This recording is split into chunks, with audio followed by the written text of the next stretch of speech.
So if you go to Scratch and you look up create variable, you'll find many different projects advertising the same thing. As you can see, they will have a block that can create variable. By the release of Scratch 3.0, this function has been removed.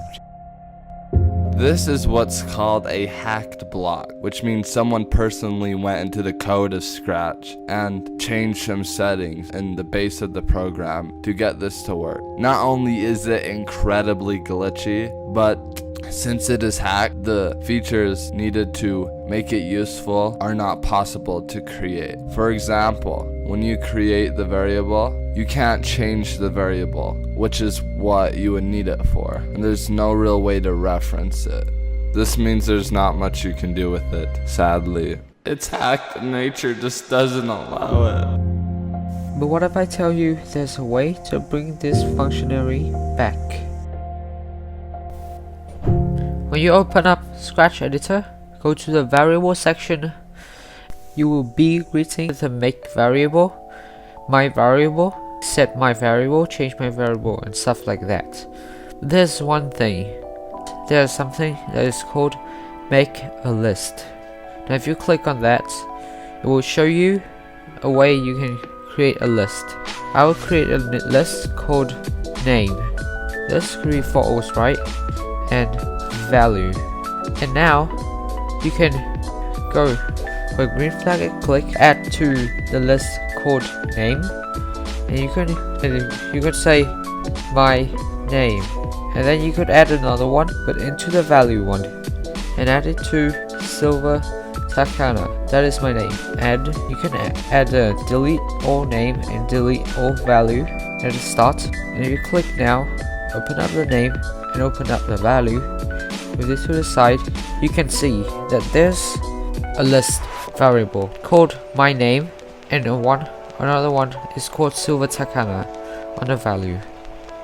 Now we will make a block which is called make variable, and this variable you can name it. It will have a name and it will have the value.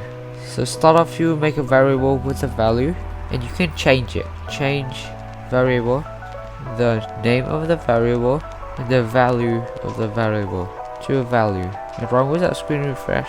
Now first off, remove this and put it down here, and put its name is over here and the value is over here. Then replace it with a block make variable and put this my name and Silvertakana. So now if I click this, things should work exactly how it was. As you can see, nothing different. Alright, let's move on. We'll have the change variable. How this is going to work is that we're going to put the replace block in here, the item number of name.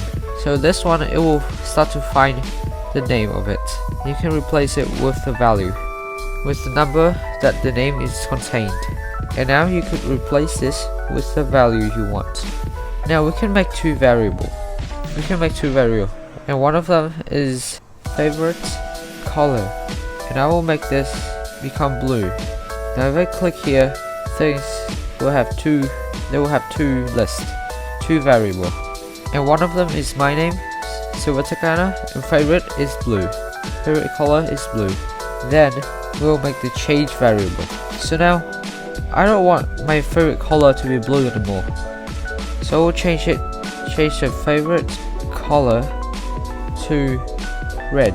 Now I want my favorite color to become red. And now if I click the green flag, in theory, it should become red. You can see here. So now here, my favorite color is blue. As I click this block, it's become red. Amazing. And now if you want to call out the variable, you can do make a block called call variable and let it have a name of the variable. We'll make another variable, we'll call it value. And we can do it for this part only. Drag the call variable to a place and put the set value to the item number of the name of value. So now if I say call variable my name and we show the value, we will have it become Silvertakana since we call the variable my name. So now we we can set it to 0 at the start if you want to. And if I call the variable my name, it will become Silvertakana. And if you call favorite color, then it will return you red. You can make it become blue, and you can make another variable, and it will become the first variable which you have in the list. If you have 2 of them, you better change it.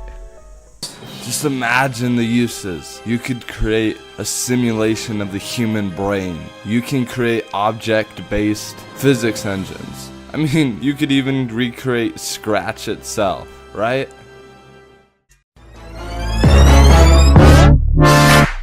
Fire when the strong hits you. That's it, Brian? Yes.